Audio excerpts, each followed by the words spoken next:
Welcome back to All About Arsenal. You know what time it is? It's Fan Friday. And this is the show where your voice matters. Every week, we look at the hottest Arsenal news going on from our current season, and it's up to you to, shake down with the comments. As usual, we take your questions before coming into the show, talk about it as the show progresses. I'm going to have with my panelist today, Mr. Blade, also known as Wale. So what's up, bro? I'm all right. It's good to be here to be talking Arsenal. It's fantastic. Well done for all you've been doing, concerning the show. I love it. It's great to be here. Thanks, bro. Thanks, bro. So far, we have played just one match against Manchester United. Were you just like me that was kind of bothered about how? No, I think everybody was bothered for many reasons. It was the first time we were going to be trying a traditional nine in our system for such a long time. We've always clamored for a striker, and we finally had one. And we also had, newcomers, Zubimendi, and so it's natural to be worried because you're not sure how this new team, we're going to play together. And so that anxiety, coupled with the fact that it was Manchester United we were playing, it was always going to be tense for the team and also the fans. So I was completely worried. I won't lie. Yeah, I agree with you. But it's all good. At least we've gone through that.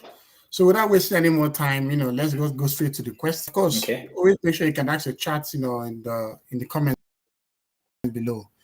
So we'll start with the very first one here, talking about our youth product. And it says, which academy player excites you the most for the future? I think for me, I think it's like, the obvious person, Max Darwin. Max and Okay, why? Max. Well, to be honest, according to reports before, because everybody hears the name Max now and thinks, oh, this new boy, but for some of us that from time to time watch the academy play, you know that name has been around for such a long time. It's for me, yeah, and it's almost a situation where the club has taken. It's not like they don't pay attention to the other guys, but they're taking extra steps to help this young man properly be, for lack of a better word, arsenalized. His entire family are all part of the process, and when you watch him play in the preseason, there's one quality that I saw that is not reminiscent of a 15-year-old.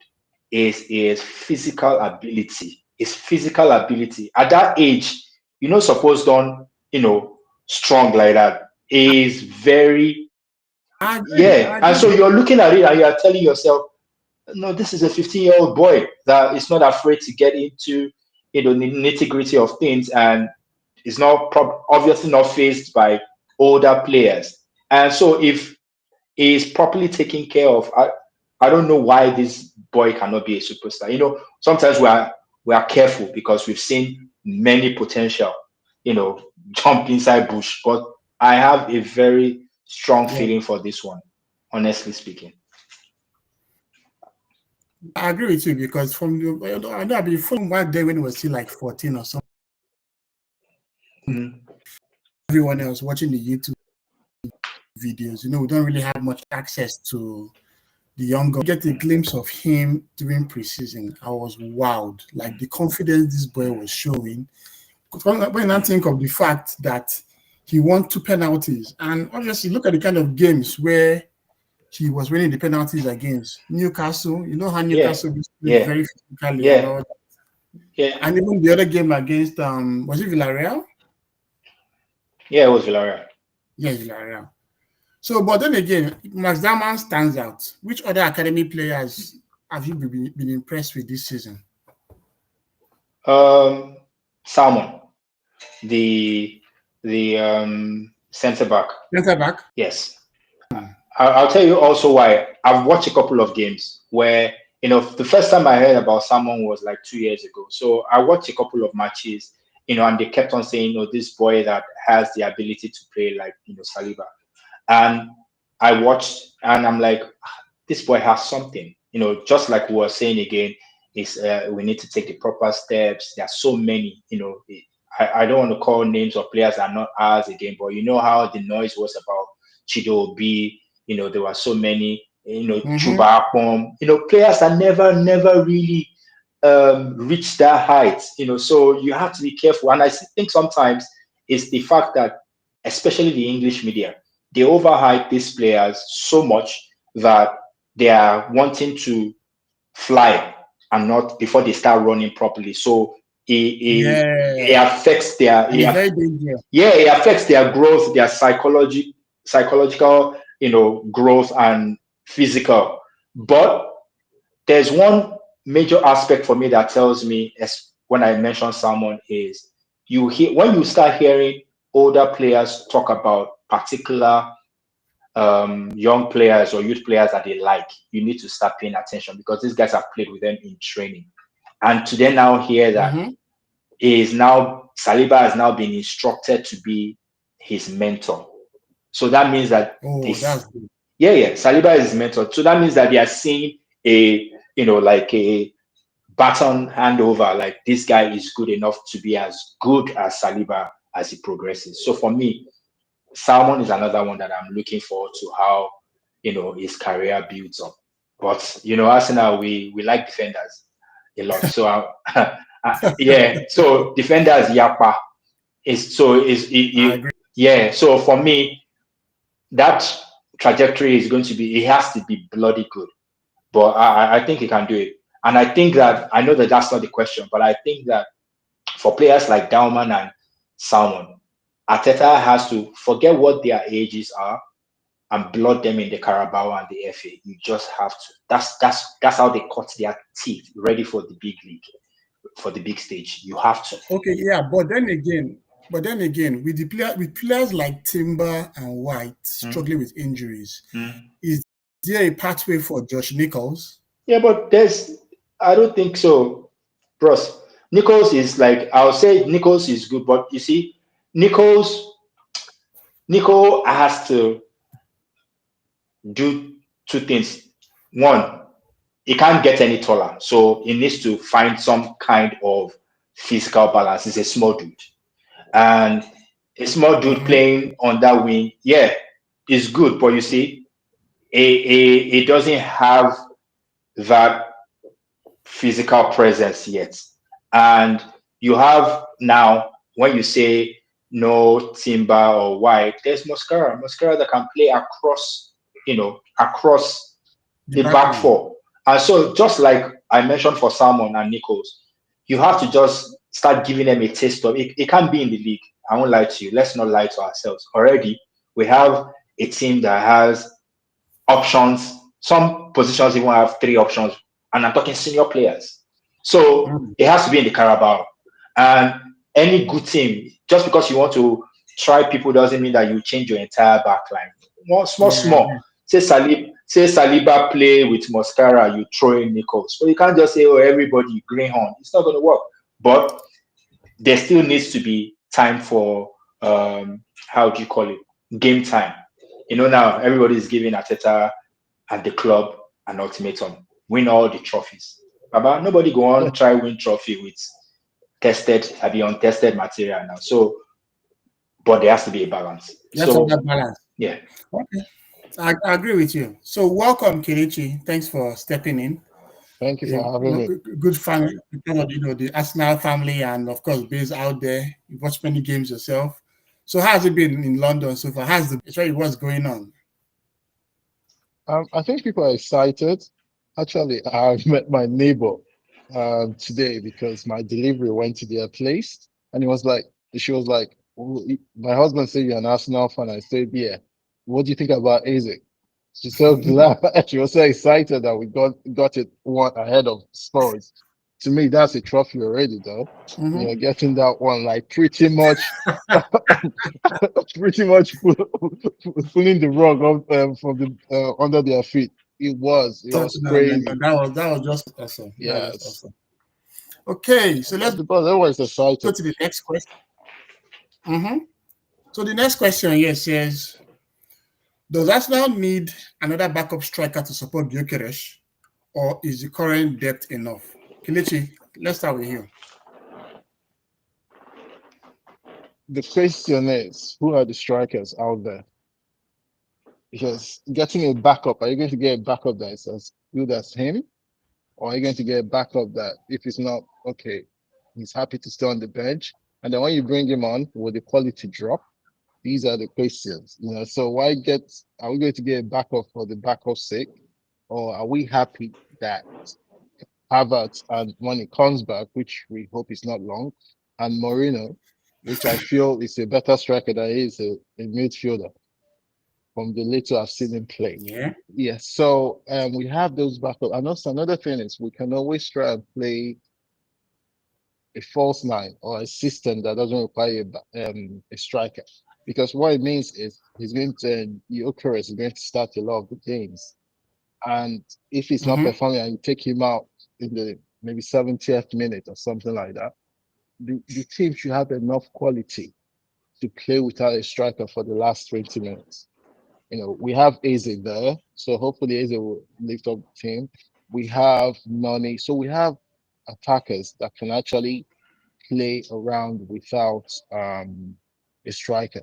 And when Havertz was injured, Marino stepped. A lot of people stepped up. It wasn't enough, but hopefully when we need them, the little they contribute will be enough to get the win and get us over the line. So in a nutshell, I don't think we need a strike. I think the squad is already big enough. How are you going to keep all of them happy? How are you going to keep them match fit? How are you going to keep them sharp? So I feel the squad is quite big. And I don't think Arteta has enough experience to rotate or manage a big squad. You know, unless he has changed. But if you see, he ends up playing the same players over and over again. And even his substitutions are quite late. And he doesn't I'm not seeing him make any. Also, we just lost Kelechi, unfortunately. But he's going to join us back. So, Blade, do you want to take a stab at this question by the fan who asked about it? So I have two views about this. First of all, yes, we already have a big squad. So saying that you are bringing in someone else from the transfer market to cover for Kai, maybe creating an already over bloated squad. But on that note, but there's one little voice in your head, PTSD of what happened in last season, because you ask yourself, okay, we have it, but what happens if Gyokeres then gets injured? You're back to square one with your problem, and you don't have a natural striker. So you're asking yourself, almost like fingers crossed that Gyokeres stays fit and gets with the program.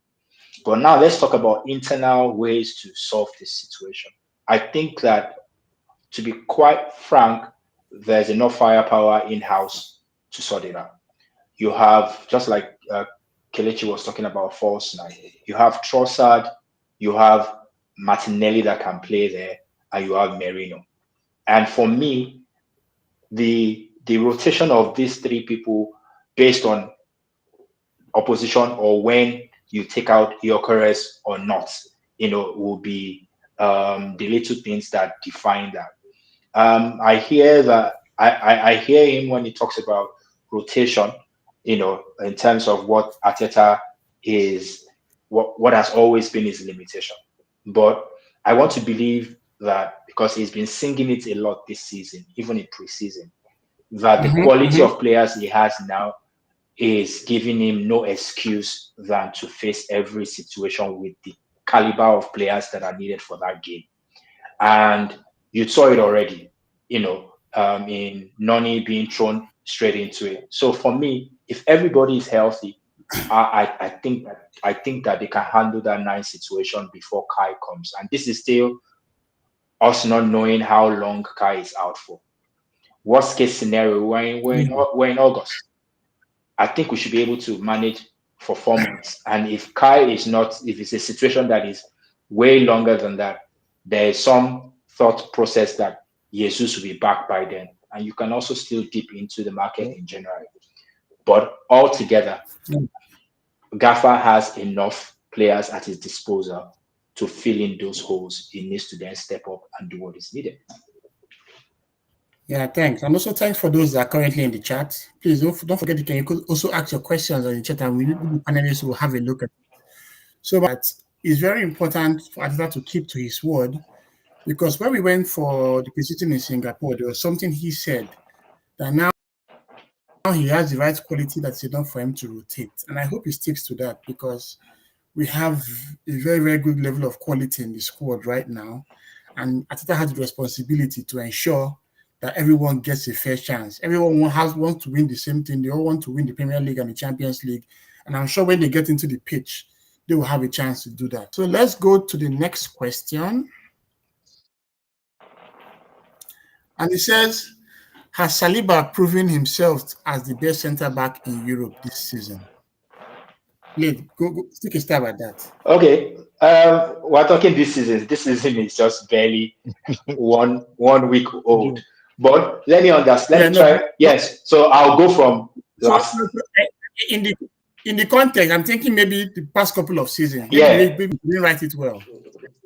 Okay. Let's even talk about recent season for me, and let's talk about our centre back. I'll say something to you. When Saliba got injured 2 seasons ago, was it 2 or 3? 2 seasons ago. 3 seasons ago. Yeah, it derailed our season. It did because of the solidity it brings to the team. But I want to say something so that people may come at me. But if you are being honest with yourself and watch our games properly, as rock solid as Saliba is, he has moments where he is so unsure of himself. He lacks confidence in his ability. And you see him making some very, very silly mistakes that you're not expecting from him. And you can almost see, it's not that you're thinking, oh, maybe he's not informed. You're watching your screen and you're looking at this young man and you know that he's fidgeting. What causes that? I don't know. Is it psychological? Is it, I don't know what it is. Also, you have to think about it. It's still young. You're in mid-20s. Yeah, it's still very young. Yeah. But my point is, you see that little thing that always, and it happens most times when we're playing very big teams. He's scared of the striker. Yeah. And this is someone before that used to eat top nice for like dinner. They send them. But all of a sudden, it starts to shake. I hear that on one side that I can say that the pluses are more than the minus. But I'll tell you who the real star of that defense is. It is Gabriel Magalhaes, to be honest. Because you see, he is the one that actually then makes Saliba a better player. You see that most times when he messes up and Gabriel cleans up the mess up, his confidence builds. And you see him now eclipse Gabriel in a game. But the person that always gives him that soft landing is Gabriel. And so for me, yes, Saliba has proven himself. He still has a lot to prove. He still has to be, unquestionable. And I think age, will help with that. He's still a young centre back. But I don't like when people mention Saliba without mentioning Gabriel, because that is Saliba's spine. Without Gabriel, there is no Saliba.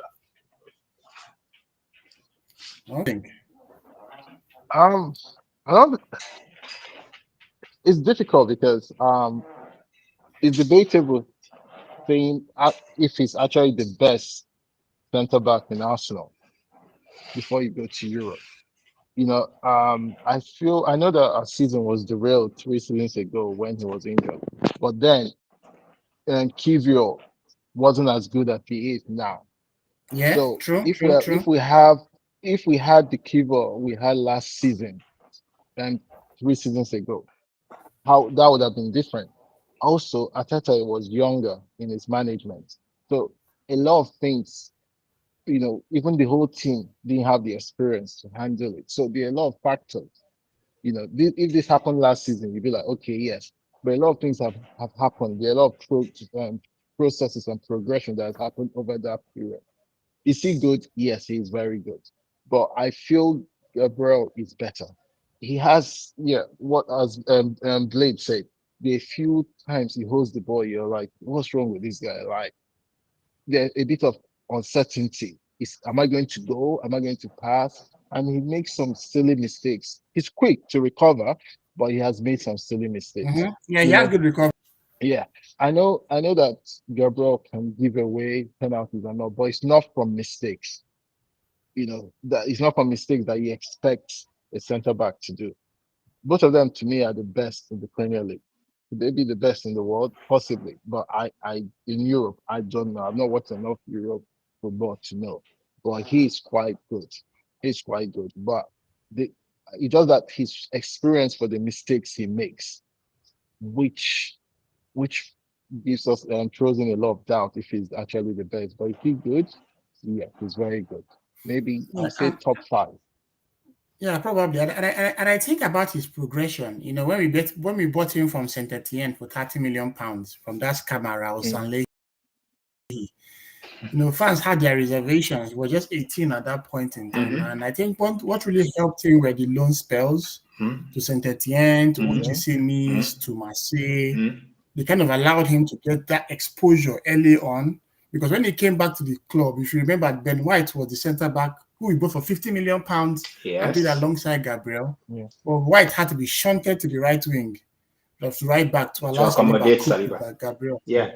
Yeah, and as you can see, they have had the best pairing for the past 2 seasons. Our keepers have won the Golden Gloves, and yeah. it's much to the support that I've gotten from both Saliba and Gab. He has his occasional brain touch moment, but his recovery is amazing. His composure is Mm, really quite good for a player his age. And to think that him and Gabriel still have many more years ahead of them is just scary. My own challenge is that they play so well that I don't know how Kivio and Mosquera might even get games. I'm just guessing that obviously the cup games will be enough to, allow them to be happy enough because, as we know, injuries happen. 3 seasons ago, it was Saliba that got injured. Last season, Gabriel got injured. So yeah, it's very evident that that depth is still very key in what we are yeah. doing. So thanks for that. Let's go to the next question. So the next question says, should Arsenal rotate more in cup competitions or should they go full strength in every match? Kelechi. Um, well, I think they should rotate more in competitions because the players already complaining that there are too many games. And unfortunately, and players are not made the way they are made many years ago. Somehow everybody's softer Mm-hmm. now. You need to protect, or AI says this, red line, like there are things that other players, all them Roy Keane and Vieira, Petit, all those people are hard players. And they were more durable than what we have now. So now there's so many things. Mm-hmm. Unfortunately, you know, the mental health, the psychological part, that can affect the physical. So they need rest, they need recovery. And it's all psychological. If someone keeps saying, oh, you're playing too many games, you're playing too many games, it starts playing on your mind. You're playing too many games. Fatigue comes in. If that extra 10% when you are drained, like basically you have your phone, it's 10%. There's some things you can do, turn off, disable some apps so that 10% can last longer. You know, we don't have that Mm-hmm. resilience anymore. So we need to rotate. And having a big squad, you need to keep them happy. You need to keep them happy. I need to keep them sharp. Because I say if an injury happens to a main player, you need someone to step up and fill that void. He shouldn't have time to get to speed. He should be at speed.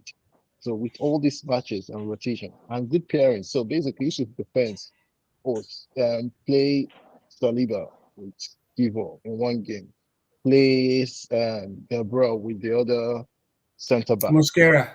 switch it up, Mascara. So rotate, keep them fresh, rest players, keep them fresh. They're meeting different opposition. There's something to learn from every match. Every match, even if you are playing against Colchester United, that might be in whatever tier of the pyramid, it's an experience. It keeps everybody sharp. I think rotating is the way.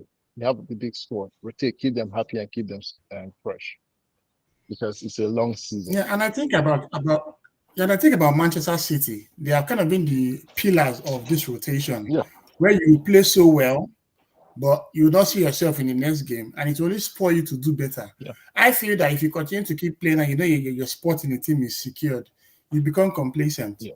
So, Blade, what do you think about this? I think in the light of Arsenal's business in the transfer market, rotation, in my opinion, is full strength.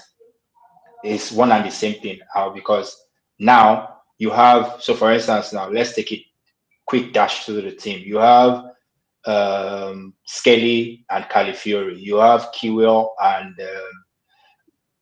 Gabriel. You have Saliba and Mosquera. You have Timber and White. You have Saka or maybe Noni. You have Trossard and yeah. You have Trossard and Martinelli. You have Odegaard, Eze. My point is, you can't say that those that are not getting games are also not your full strength. And so for me, rotation then becomes full strength here because it's almost like and these players are top quality. It's not like you are going to decide one game now that you're playing like we saw in preseason. Oh, Mosquera is playing for Saliba. I don't think anybody's going to shake. That's going to say, that boy good now. Like, or you say, oh, is Timber ahead of White? No problem now. Timber, you go play midweek for FA now. My point is, it's gotten to a point that this transfer movement was so necessary. And I also then think that at the end of the day, it comes down to scale of preference. The EPL and the Champions League will always have higher preference or higher attention. I'm not saying that the Carabao and FA shouldn't, but I'm saying that if you're keeping your main team, for lack of a better word, and doing your rotations properly for EPL and Champions League, and the guys that didn't play EPL one weekend, even though they are top, are the ones that you mix with the guys that are on the fringe that are also good. And when we're talking fringe here, we're talking Max, we're talking Nwaneri, we're talking, like quality players. We're talking. We just talked about Salmon and what's this guy's? Salmon. Yeah, and also what's the right back we talked about, you and I just now before Josh Nichols. So my point is, in this case, rotation is strength. So it's not a question of should we go rotate or full strength. We have a full strength squad. Anybody that goes on to start the first 11 should be adequate enough to win. Yeah, to win a match. Yeah. So I was just thinking about Arsenal's game against PSG. This was the bench we used in that match. Oh, that bench. Then White, that bench weak me. Nwaneri, Neto, Setford, Tierney, Zinchenko, Henry Francis, Kabia, Butler Oyedeji, and Sterling. Now, who do you want to bring into the pitch to help you even change that game? Let me quickly buttress something you just said now. Last weekend, unless my eye they pay me, Nogard did not make the bench. Did he? No, my point is, do you know how many of these supposed full strength players we are talking about that will not make the bench every weekend? Man. Now we don't sign. Now we've signed one player. We're going to probably maybe sign another one. Do you know what we're talking about? Space is limited on match day. Ateta, see, so it's almost a case of, before they say, oh, too little. We have too little options. Now it's too little against too much, because now the same problem you had when you had too little, you are having it again at too much. Because now, we say, oh, he's playing all the people he has because that's the only thing he has. Now he has too many people. Confusion sets in. Who do I drop every day? Do I drop? Because in that game, Zubi was tired. I would expect that Nogard was needed in that game. But you see, you look at the other people that got the nod, you are thinking, I will leave this person for out now. It's not possible. It's going to be a big problem. No, but seriously, but I hope for his sake that he and his coaches think deeper than personal preference or relationship with one person over the other person, and look at what the match needs and what it needs. And it's not about, oh, now this person they do one before. Who do you think is more ready? These guys, you've seen them every day. Don't be afraid to decide that, you know what, today, Odegaard, you're captain from this bench. Walai. Now Eze go play him. I mean, you need to bite that bullet constantly. Yeah, and that will help the kid as well, because this way you keep staying on the bench so much and you want to stress yourself in training, then you feel that you're not going to get a chance to play.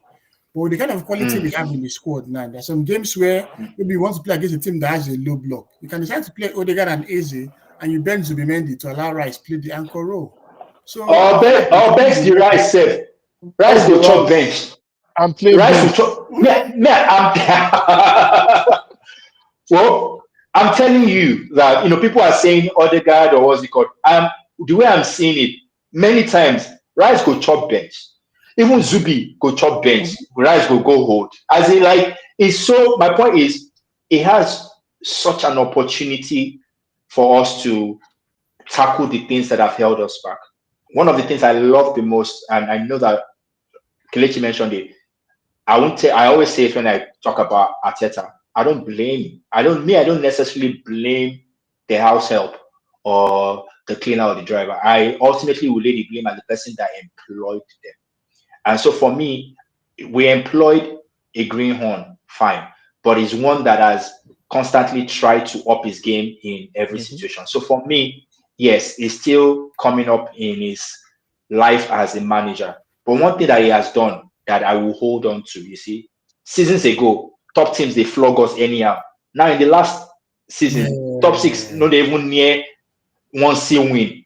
I need that to be replicated. Yeah. I need that to be replicated in the small teams too. Yeah. Meet them. If you like, maybe arrange devil low block, wipe them 6-0. Anybody else, by the time you wipe 2 low block, 5-0, low block, nobody will carry block, come meet you again. I believe that right now he has every type of player to address that situation. Yeah. And so one thing that we have done this year is gone very dynamic. You can use Madueke on the left wing to cut in, or you can use Martinelli, you could use Eze. In attack, you can use Gyokeres with his directness, or use Havertz to hold up play. So it's something that we're going to really benefit from. So the next question here, let's see what he says. Which one should we choose? If Arsenal won trophy this season, which would you prefer? The Premier League. I'll start with you, Blade. Bros, you like say you the same person whenever chop for whenever chop since you can't say turkey or chicken. Well, I don't bring the meat now. Anyone I chop am. As in, like, who bloody cares which one? Who prefer Champions League or Premier League? Bring the fucking trophy. I don't care which one it is. Man, will they choose? Pick and choose. No, nah. I don't care. Premier League, yes. Champions League, anyone. Boss. Some people will say, oh, we've not won the league in 20 years. I hear you. We don't win Champions League before. So anyone, win. Now Champions League, it did. Now EPL, merit day, anyone. So I'm not choosing anyone because now, sometimes you're going to say, oh, let's face this one. That one where you face, you find out that you lose it at the end of the day. Gather everything together. Did not throw them like this, like that. Anyone wait for you carry on. Oh my God, well, I don't mind either, but I'll say Champions League because with those big years, the noise we could make, we could lend them the years. If we win Champions, that's the way I see it. Those big years, we will lend them those years because the noise. They say we never win, they make noise. They never hear anything. When we win, but yeah, anyone those big years. But I think we'll win both. That would be both. Either one, but yeah, to me, Champions League slightly over Premier League. Oh yeah, just because we've not won it before. It has this prestige about it, and but you go come here. I'm just saying. I hear you guys. Trust me. I'm not knocking it. But also have a situation where maybe it's like a Chelsea or City that wins again. They start telling you that the 13 that we've won. Before you know it, somebody's cutting into it and getting closer. I always say this. I know that we need Champions League for banter and being able to stand shoulder to shoulder with all our oppressors. But at the same time, it's still something to be the champion of your own league. And so I hear Kelechi when he says both. Both answers both the question and just say, we win, double. But for me, Champions League has its merits, winning it. EPL also has its merits. Because no matter how, at the end, okay, champions of Europe, yeah. People go see the tell you say but for league, now European people you feel it. League, we see the flog now. And that is the home. Our league is our league. Basically, you have to be constantly champion of your home. I hear you can say, oh, you be foreign pastor where they go out to go heal sick. Heal the sick too for your house. The prophet is not So we recognized have in his home. JP Jackson in his own preferences. Yeah, you can see that right now, Arsenal fans need this. Like, we need it. And hopefully. So let's go to the next question asked by the fans. And it says,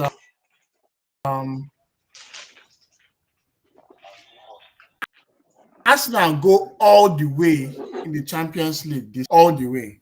So let's take it back. The last time we went all the way in the Champions League was in 2006. We had Sparta Prague, FC Thun, and Ajax in our group stage. We managed to play against Real Madrid when Thierry Henry had an amazing run. Then we played Juventus, where it was Fabregas' crowning moment. Then Villarreal, where Riquelme had a penalty that Jens Lehmann saved. Then there was that bloody final that was just tiring. But obviously, that has been the best we've been in terms of the Champions League up until last season, where we went to the semis again and lost to PSG. I think there's also a semi that we lost to Man U, the one that Ronaldo scored a goal from like 40 yards that Kiriangi slipped and all that. So now bringing all this in the right context, should this be the season Arsenal can go all the way? That's one. And do we even have the quality to go all the way? Kelechi? I think we got to the semis last season. And I think the squad is better. I know every other person is getting stronger, but we're also better. So if we had the squad we had now, if we had the squad when we went to PSG, I'm sure we'd have done better. So I think yes, we're going to be able to go all the way. We have quality. It's just integration. We have quality. We have different types of players in our squad now. So we are not limited to one thing. So it's all down to the manager, Arteta, to also be dynamic. I know we love that beautiful football. We love this. Yeah, sometimes we played against these big teams and we decide to be punished. Sometimes we need to be punished. We don't get the ball as much.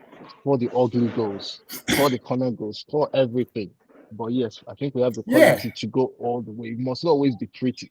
That's the thing. We cannot always be pretty. We cannot always, have our hair as silk as VVD at the end of the game. Sometimes scatter everything, play, tear your shirt, be there.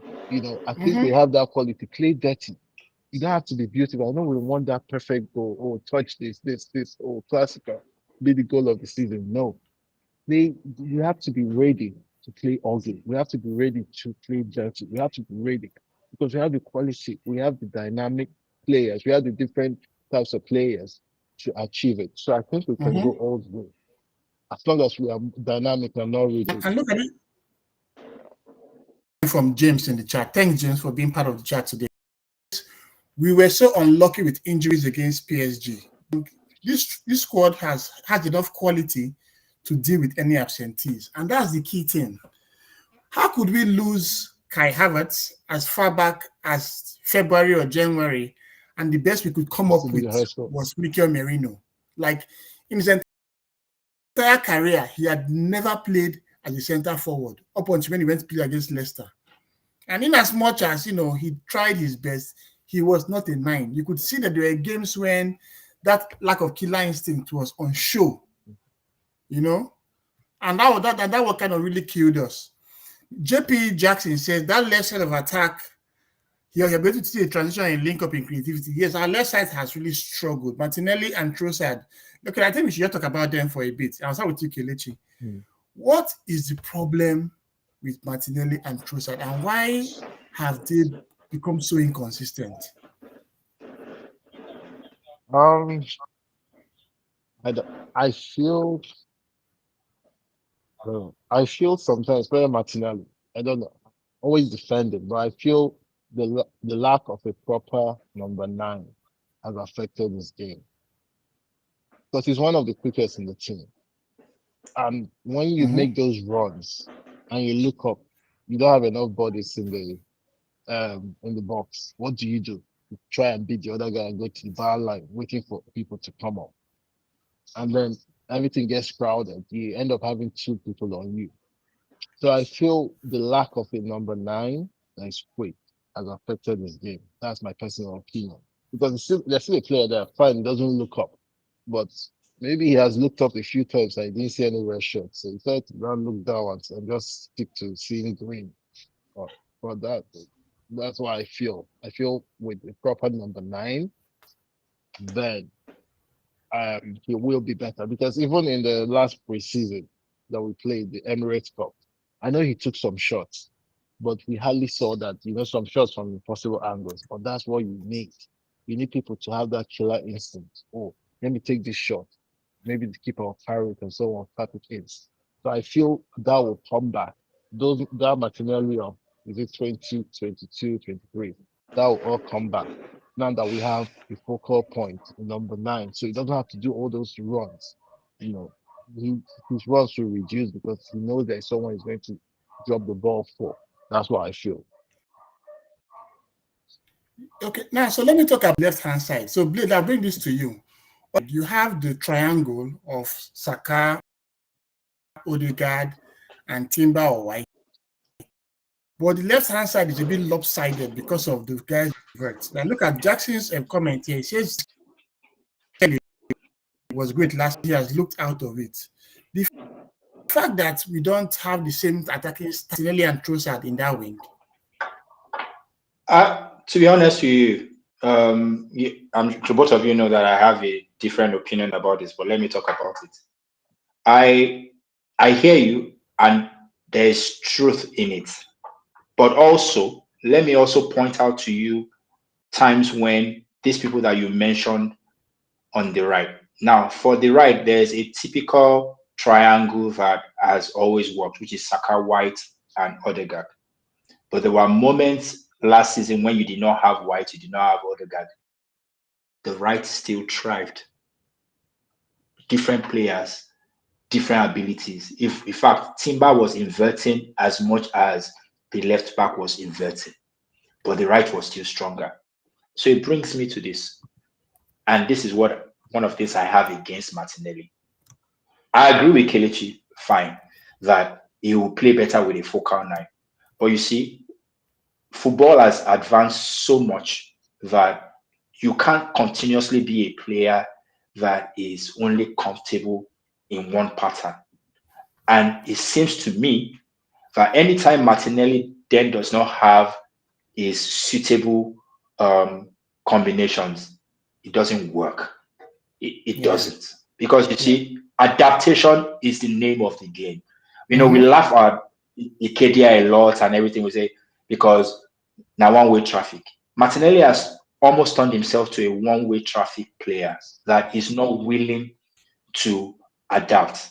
Yes, the team should work in getting better, but you yourself work on it. I know that Saka has had slow mo. Saka is Saka. But my point is this: Saka has had different combinations in that place now, and we know here. Oh, the left is now better. The right was still there. There was no other guard. There was no White. In fact, there were moments where every week it was somebody different that was playing. That Trossard played there with Saka. Nwaneri played there with Saka. It was Timber at one point. At one point, there was somebody else that played right back, but the right was still strong because the footballer in front of them that they were playing with kept on readjusting to these players. Oh, but you see these players for training now. They are not players that you just brought from bush. You know them.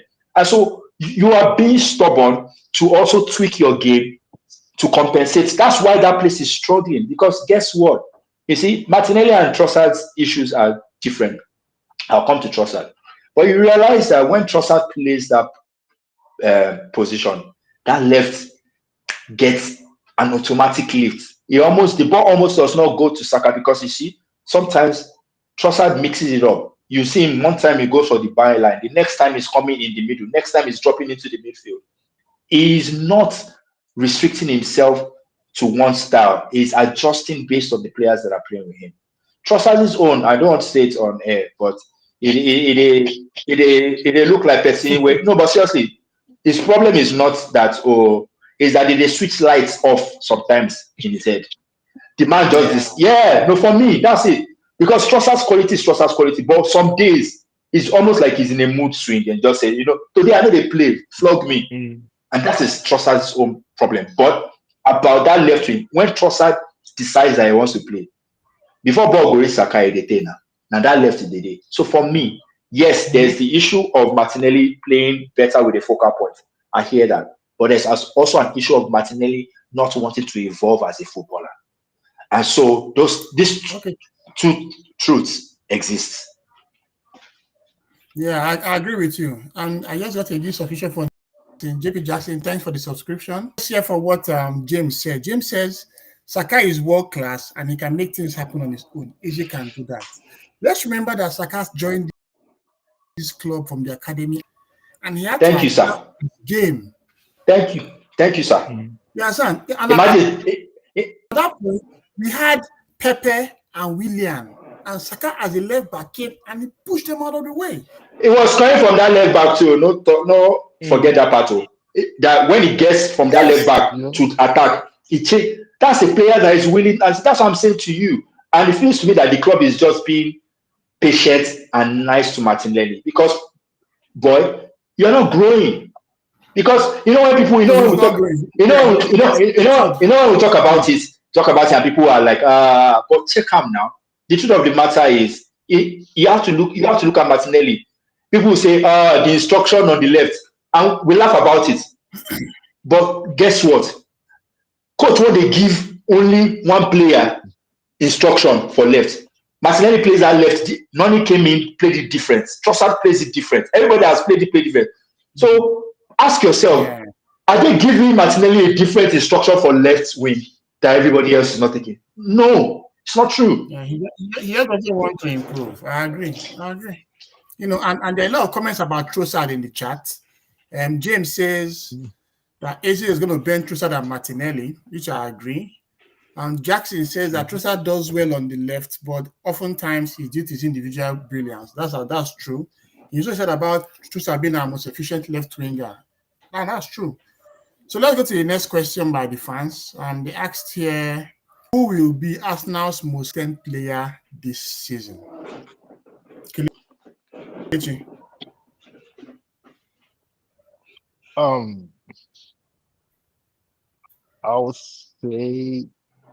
I'll say Gabriel. Why? The defender. He hardly has a bad game. He hardly does. I know maybe it's easier for a defender not to have a bad game. Yeah, maybe it's easier for a defender not to have a bad game, but he hardly has a bad game.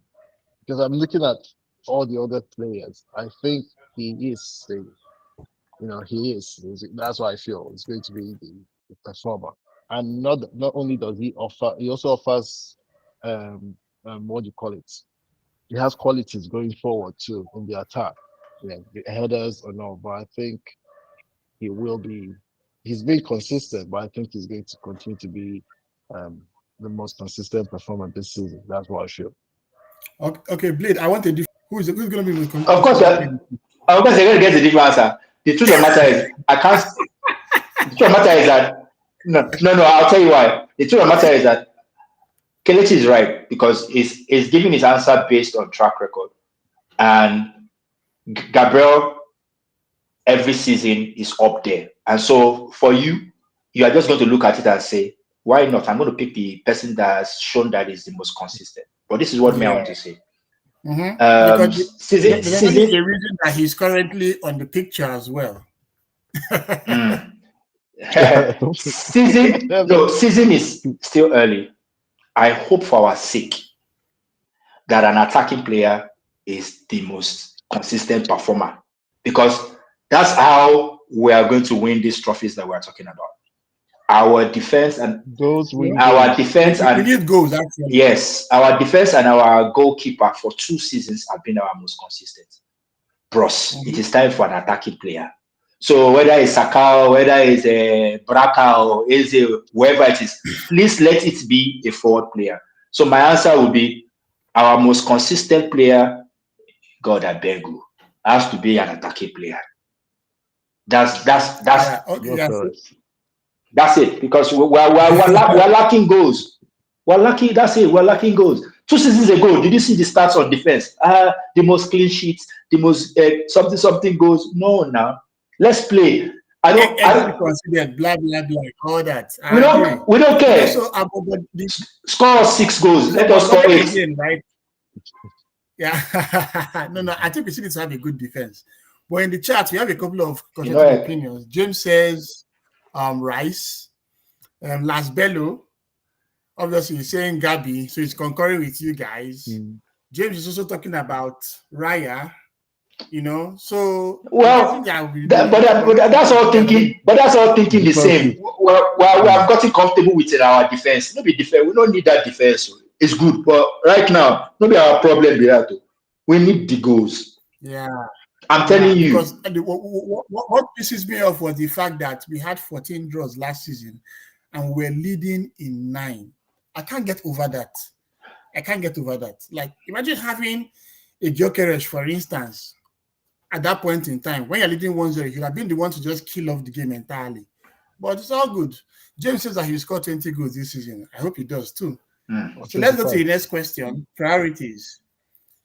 If you were Arteta, would you prioritize the Champions League or the Premier League this season? I think we've spoken about this already. Yes, there's no priority. You carry both like that for your head. Yeah. All come for markets.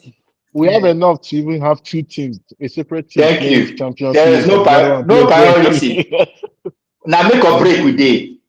All come like Gala. Yep. Okay, so and like I saw. Go ahead. Okay, so the next question here says, has David Raya cemented his spot as our undisputed number 1 goalkeeper, or can Kepa challenge him? Kelechi, let's start with you. It's going to. I think he has. It's going to be difficult. I think what makes a keeper good is the defense, and as long as the defense is good, the defenders are good. It's going to be difficult for him to actually make so many blunders that you have to drop it. Even if Kepa comes in, the good thing we have Kepa. If it comes in, it's going to be equally as good. So yeah, he's going to be number 1, and he's good with his feet. So he's good with everything that they want. I think he's better with his feet than Kepa. So he's going to. I know Kepa sounds more like a keeper, with his name, but it's not named that we did. I think so before I get to you, Blade, I don't have had with goalkeepers. Seaman to Lehman, from Lehman to Ammonia, Bianski to Ospina to Chesney. They call names of goalkeeper where Asewenga signed. I beg. Asewenga was not thinking about mental state of mind when they signed goalkeeper. I beg. Oh my God. Okay, so there's something interesting in the comments that he doesn't rate Kepa. I'm wondering why. Justin, do you want to put your reasons in the chat why you don't rate Kepa so we can talk about it? That's quite interesting. Okay, let me jump in. Although James believes that Raya will win the Golden Glove for 3 times in a row. Let me jump in with my answer. I agree with Kels. Also, you need to realize that it's almost like the world is evolving. Some things that used to be norm is not any longer. Your goalkeepers, every team, if they could, would sign a goalkeeper that can be the 12th man with his feet. Every team in this world will. And if you watch some of our turnovers and start of transitions, Raya is at the heart of it. Raya sometimes Raya's decision making is the one that breaks, the defensive pressure on us. He does a lot of things right. Yes, sometimes genius comes with madness. You see, I just hope that those 1-2 madness where they always happen. No, destroy us one day. Yes, he has his shortcomings too. But if you look at it, Kepa Yeah, is. but then again, if in the preseason, what he did against Tottenham was not funny. They do him now. He go do him again. No worry. Yeah, no, No, no. The only thing now is that I pray that his players are now awake to it. You know, back in the days when they beat our keeper and ball on enter line and be goalpost, you are so sure that Ashley Cole will get to that ball and clear it. You just know that he's going there. So for me, the team needs to know each other and know, as in one person not just sleep. Once you say, right, I don't come out like this, one person needs to just give himself brain, say, oh God, be like say we go drop out. But when you put up all the qualities, whether good or bad, Raya just edges it over Kepa, to be honest. Kepa is a shot stopper, no doubt about that. Maybe in some matches where, you can see that these guys are just going to sit back and not do anything, and all you need is someone that saves, reflects. Kepa is good, but at the moment that we are in now, Raya is just shades over him, and that's not a lie. Okay, I agree. So let's go to the next question. He says, is Martin Odegaard still the most influential playmaker in the league? Was he ever? Yeah, was he ever? I don't think he ever was. No. That's anything KDB. In terms of being a playmaker, I think even Bruno Fernandes. I'll tell you why. I'll tell you why. Another thing, people are called. We don't play playmaker. We play 10. We play 2-8. We play 2-8. And so when people always say, "Oh, why Odegaard did they right?" But that's what we play. Left 8, right 8. That's what we play. Yeah, we don't play with a 10. Because we don't. But when we played in 2023, the year we almost won the league. When we had Saka and Partey in the middle, was Odegaard the right 8 or was he a 10? So here's the thing. It was because this is what happens in transition, and is the way Arteta always set up. Arteta always has a different plan for different phases of the game, and it takes a lot of thinking and being in the moment to follow some of those instructions. And some of the players will even tell you that. And what you then have is that the reason why Odegaard in that season you were talking about could come into the middle was because of the brilliance of Partey. Yeah. Go and watch all of those. Most of our transition, Partey collects the ball from in that middle and looks for Odegaard. As in, he takes off the entire midfield, gives the ball to Odegaard in the heart of the midfield. And from there, Saka moves closer to him. Now, over time, as Partey got slower and older, you then find out that Odegaard then, began to drift deeper and wider a bit more. And that's not necessarily Partey's fault. It's also the way Arteta sets up. He sets us up as we play 2-8. And so for me, like I've said before, it has to change. And I noticed that there are some you can see that they are trying to put Odegaard central again. It won't happen overnight. He plays like that in Norway and it's fine. But my point now is, in that his first season, he's such a talented player. And one of the reasons why the coach likes him, and I think we all know this, if there's one person, press. No, apart from his press, he's number one in press, but if there's one person they tell you that follows the instruction of what the team needs to do, Odegaard is number one. He will follow on to the last letter. They even tell every other person what they need to do. But question is,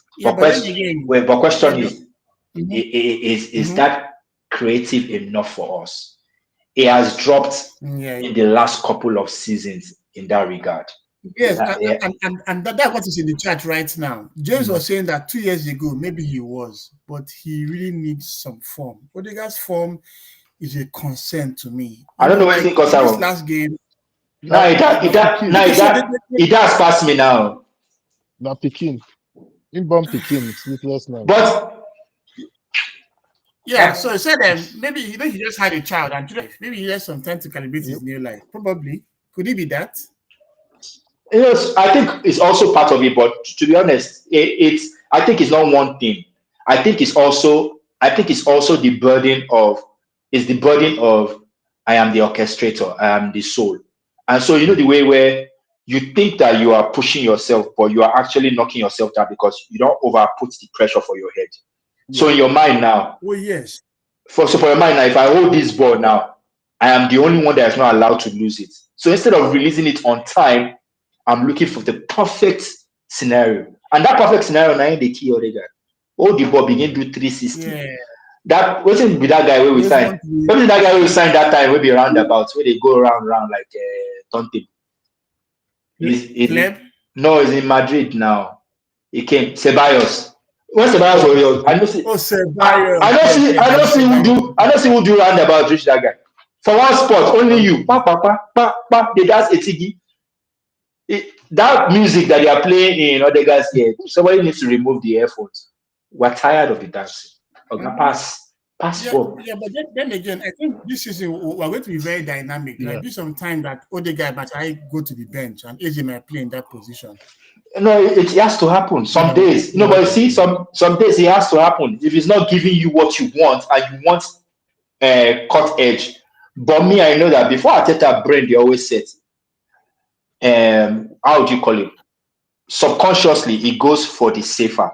And the safer here is that in moments like that, you will rather remove Rice or Zubimendi and put Eze beside Odegaard. Unless Odegaard just thinks across the room. Yeah, but I don't think Eze is the kind of player Arteta wants to be treating like non-Madueke.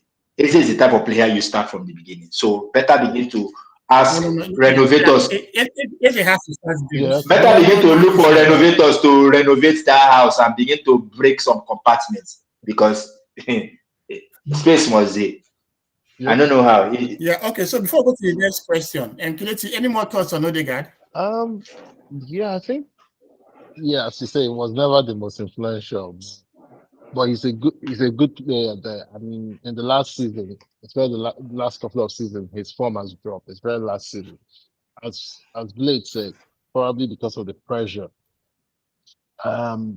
That look, I have to carry this pressure. Maybe Arteta pulled him aside and said, "Look, you are the main man. You make everything take. You are this, you are that." But maybe it got to him because sometimes it feels like, okay, yes, give me the ball. I need to make something happen. I need to force the issue. I need to do this. So sometimes that can be counterproductive too, And yeah, I feel maybe, and also maybe the changes, getting married, having a child, it can all impact, it makes him a bit unsure. So hopefully the child is older. We have players, we have more mobile, dynamic players. And it just needs to watch for their movement and release the ball early. Everything must always go through this through question him. From Jackson, and I'd like you to answer this question from Jackson. He says, do you think Eze would challenge Odegaard in terms of creativity? I don't think so. I think they are two different players. Bam. I think they are two different players. They play differently. That's a very good answer. That's a very good answer. Yeah, he won't challenge him. I think Odegaard will be more creative, but Eze will be more mobile. So Eze will be more direct. Yeah, will replace Rice. So basically, you can have Odegaard, Eze, and Zubimendi in the middle. You can also actually have Rice at the base also sometimes. Rice as an anchor. Rice, Odegaard, Eze. Yeah, so those 2-8 we talk about, it might end up being Eze and Odegaard. Like if that's that does Rice, Odegaard, and Eze, the way we will cook, like shadow blocks. Because all you just need Rice to do is just to sit and once in a while join them with bazooka. Nope. Maybe ball comes, join them edge of box, unleash dragon, hot shot. Okay. They don't even know who to hold. Yeah, I agree with you guys. So let's go to the next question. This is an one. So he says, Franco done enough to fight his way back to the starting lineup. What did he do? That's my question. Why is he done enough? What did he do? He has not even gone to fight war in his country. He hasn't gone anywhere. Has he done enough? Has he enough? How? It's all over social media crying. He's not done enough anything. But see, for me, I'm sorry I'm jumping in now here. But you see, it's crying wolf. You are injured for a long time in a team of potential. And then while you were out injured, somebody took that position and made it theirs. You came and there was no way to get in again. Buckle down, because there was a time they put him there. He made the same mistakes he normally makes. He's lost pace more than he even had before. Normally, before 1v1 a problem. He can't lose pace. Of course. And what the coaches now did for you was then started playing you in the left 8 position, where you are more, where you are more, you don't need that back and forth a lot, burning the energy. You're not that spring chicken anymore. And so for me, in that left back, Sokotilo, it don't go. Yeah, I think it's done. But my issue, Kelechi, is that I think the salary that we brought him on is so much that I think it's going to be difficult for us to move him, and he might probably stay and run out his contract. What do you think? Let's even say it here. I don't know if you guys know, but I'm sure because you've mentioned it. You know that he was earning 20K in City, and 20K, not there about 20K. We signed him and went from 20. How did we? Who did that from 20 to 150? Who is that person? AG. How can you 20 to 1? No, but Enigma 20 to 150 is. I'm sorry, but that's some crazy. I know that obviously new contract and everything, but that 20 to 150, at least even if you go 100, try 20 to 150. That's the reason why we can't sell him. You know that, because he doesn't want to go down on his way. And everybody that wants to sign him, everybody that wants to sign him knows that he's not a 150,000 per week player anymore, even if he was. So I'm guessing that we just have to manage him. But then again, at least he adds a level of depth to our team. I don't feel so sad for him. The way the team has moved on from him. Let him captain Carabao team. Maybe we can find another role for him. He can captain the Carabao team now. You know what? I never hear of any young Glen. I never hear of any young Glen for that left back. Let him be the champion of Carabao. Say to him, you have an opportunity to put your name, in the stars. Win this cup for us. Okay, so in left back right now, who is first choice? Lewis Kelly or Calafiori? I don't know. Calafiori sometimes gives me that Bellerin vibe. Like, maybe a bit distracted. That's what I feel. Yeah. So I think maybe it's more of game state. Yeah. There might be some kind of games might use Lewis Kelly. Maybe some kind of games might use Calafiori. And I think it just works. And it's told them they are of very good quality. So that's good enough. If this was last season. Let's go to the next question. If this was last season, I would have said. Go ahead. If this was last season, I would have Skelly hands down. But there's something happening to Skelly now. I know he's young, he's exuberant. It feel like saying, no, maybe be the boss now. So I don't need to do much. And that's why he's chopping bench. Something has entered his head. He needs to take it out quickly. And so that's why we can't say for sure who the first choice is anymore. So either of them starts is fine. Calafiori, Skelly, it's all good. But for me, in serious matches where you won't win, 2 of them should be on the bench. Yeah, White's right. Like Timber left. Against Liverpool. Against Liverpool, against Man City. White's Timber. No, let's not even try to be funny. Yeah, no need to argue about that. I agree.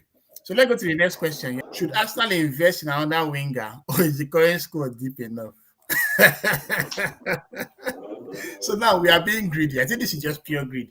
The person that asked this question is just being greedy. I swear. How many more players do you actually want to get? But we hear for news say Arsenal is actually looking at a left winger. For me, I say it again. We are all here. We know how pained we were last season because of the the magnitude of the injuries. My God, it was like waiting the apple. You know how many players were out for such a long time. So for me, if they want to use their money and give Ateta a headache, by all means, sign it.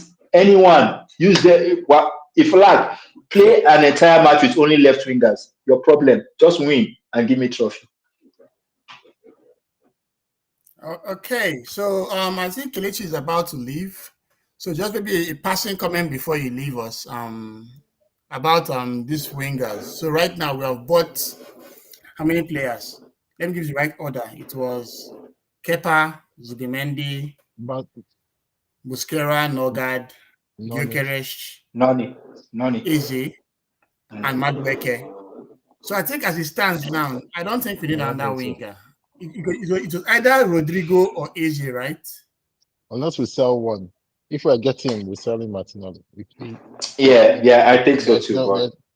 There's no two ways about it. Then because Trossard can be a backup to him. I don't think we need to add more without removing.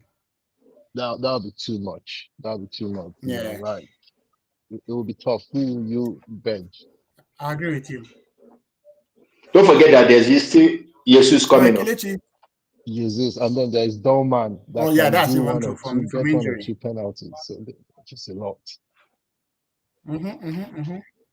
Yeah. So Kelechi, thank you so much for being part of the panel. We really appreciate you taking some time out. I guess it's going to be me and Blade to the rest of the video. I look forward to having you again. Thank you for having me. Thank you, bro. I appreciate it. Yeah, cheers. Okay, so Blade, let's go to the next question. Do you think Saka can hit 20 goals? It has the potential to. Is that type of player. Injury derailed Saka last season, and I believe that he can do 20 plus. But my only worry, and in this context, it's talking about Saka. My only worry is that I feel like the goals are going to be spread a lot more than they've ever been, and it has to for us to be able to get the type of results we're looking for at the end of the season. But you see, if all our front lines can hit 20 plus, then we definitely will win. And so I want to be able to stick out my neck to say Saka will do 20. It's capable. I think he's capable of doing 20. I think because he's uber consistent. Two, he has been on this trajectory. I think I was trying to follow his numbers. I think let me just quickly open it on FootMob. I know I saw something that I was quite impressed with. So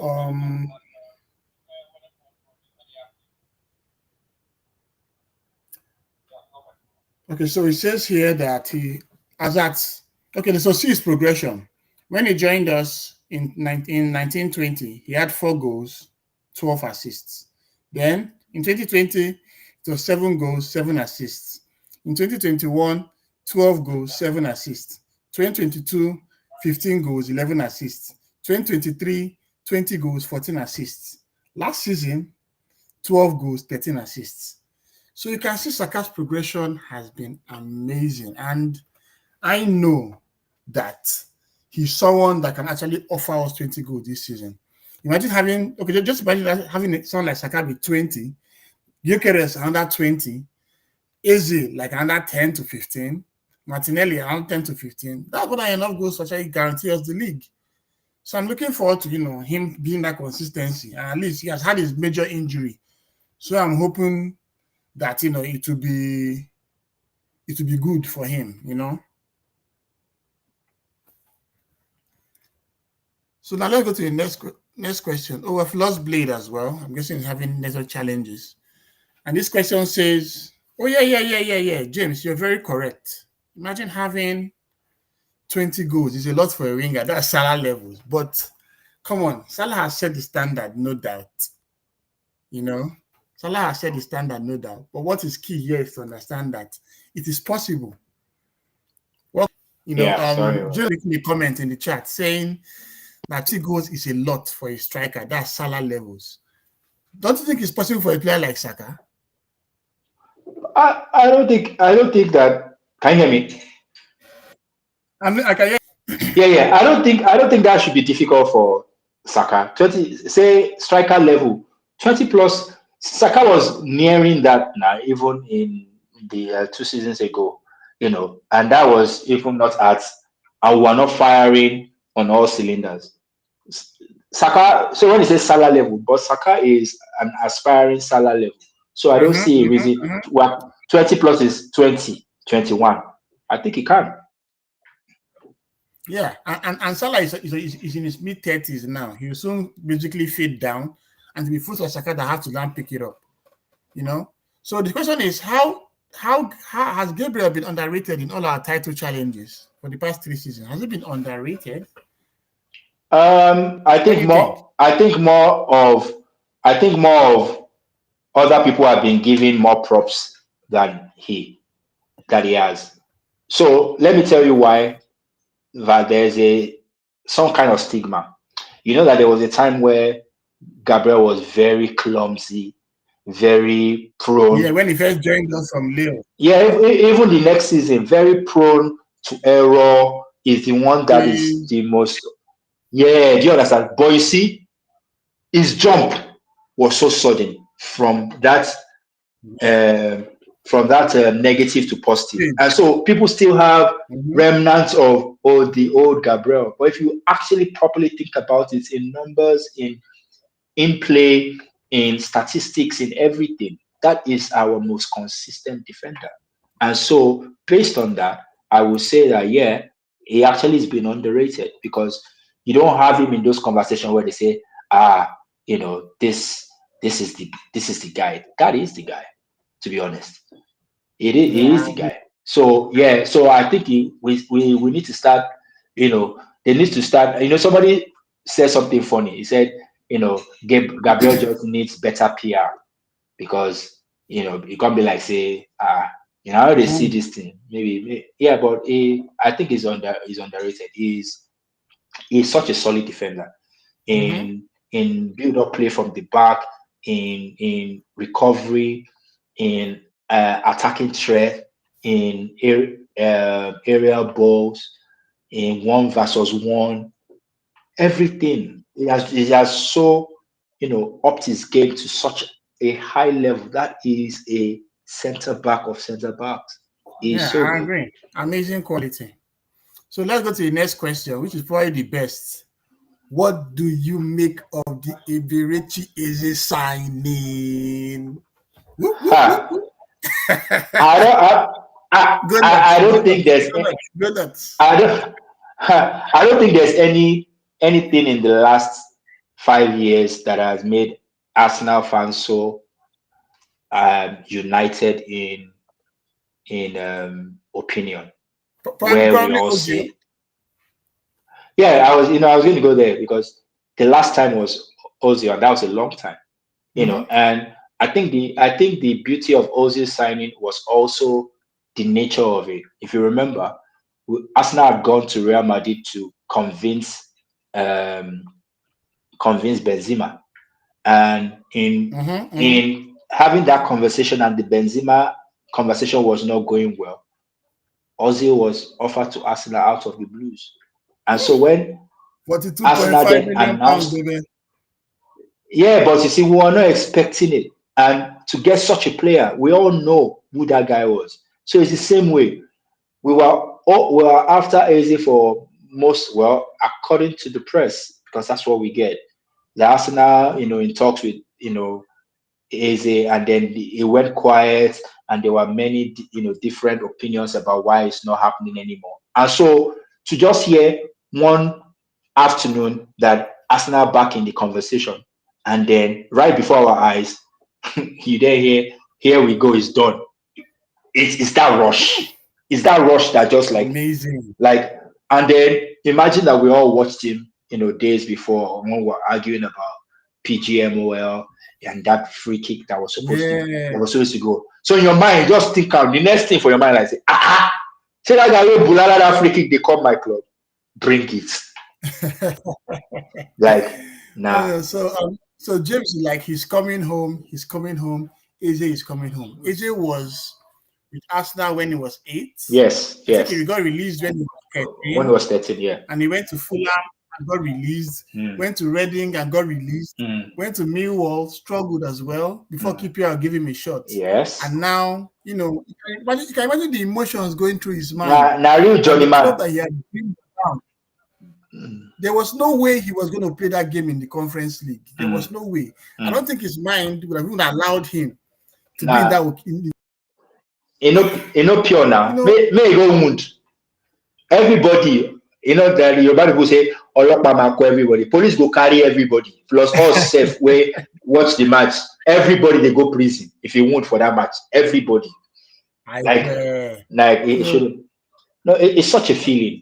To be honest with you, it's such a feeling, especially as we watched match against Man U, and we all were craving for that direct, blunt dribbler. Yeah, and this is the final piece of the puzzle. We need somebody like that. And we talked about it, and I said, who support Odegaard? Who will be the spark? We need something extra. And as you just thought it like this, extra just dropped for your lap from nowhere. Bam. Say, damn, it's such an. I'm telling you, I can't wait. Yeah, I really can't wait to see it. And I love the fact that as Pedro left, the number 10 jersey is available just for him. So he's a perfect fit. Collect it. Do you understand? Yes. So Azro, thanks for subscribing. I really appreciate it. Thank you so much for being part of this. So I'm just happy about this. He's just someone that will change our game. Like he's going to change the way we approach, the way we attack games. And I love that he's versatile. He can play as an 11 for Martinelli. He can play as a left 8. He can play as a right 8. And he can even play as a 10 if you want. That is amazing, man. Okay, we'll soon wrap it up. So let's go to the next question. Okay. Has Arteta finally built a squad capable of winning the Premier League this season? The answer is a resounding yes. The work now is on Arteta. Before you can hide behind look at the bench, look at how drab it is, look at the quality, it's not good enough. What do I do here? But now you have the tools, you have the players, you have the diverse quality, you have almost in your hands an answer for every situation in play. So now, now our winning or not winning, even though you still have things that are down to individual display, sometimes some of these players, their head not the correct, maybe. But my point is, generally, Arteta is the one that has the final piece now. Now you go and arrange all this artillery and weapons where you get, to make it happen, because he has everything.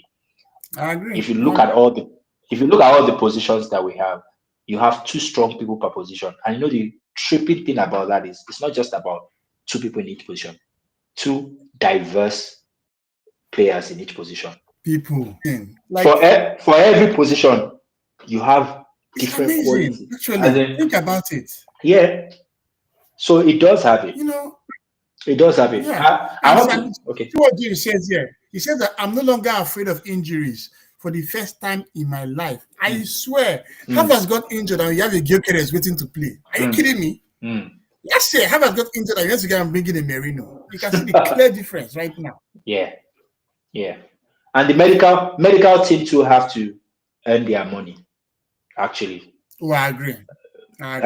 Yeah, because I'm not saying injuries don't happen, but find ways to limit it. I don't know what you need to do. If you go hire one new machine from somewhere, make it happen. We can't have that flux of injuries that we had last season. It should never happen again. Last season was an anomaly. I don't think it should happen again. I think we should do better in our sports science and stuff like that.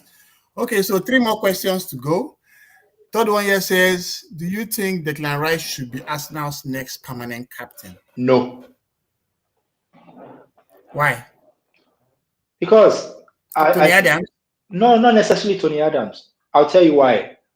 Because see the thing now, I'll tell you what I'm saying. I read some comments on Twitter. Somebody already said, when Eze starts scoring, he will be a candidate for captain.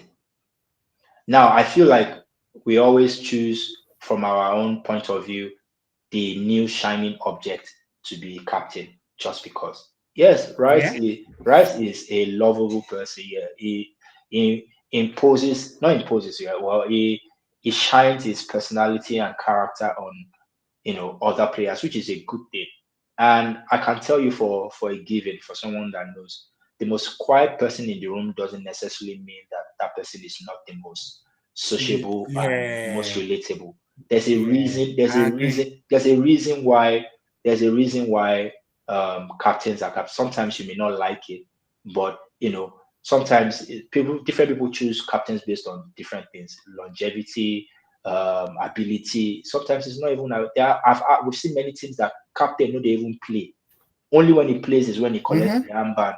So that clamoring for Rice, I think, is just because he's the next shiny thing. He's got free kicks, he's lovable, he's an English boy. Not Yeah, but, necessarily. but, There's a but reason. yeah. There's a reason. But there's a reason Odegaard is also captain of his country. Do you know what? Do you know what it means to be captain of your country at the age of 20? Or what Yeah, age? Do you know how early? No, but it's not. It's not.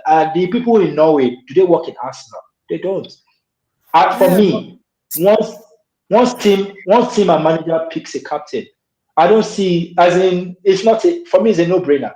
The more reason why it shouldn't be. It shouldn't be the captain there has done nothing wrong. So why are we talking about change?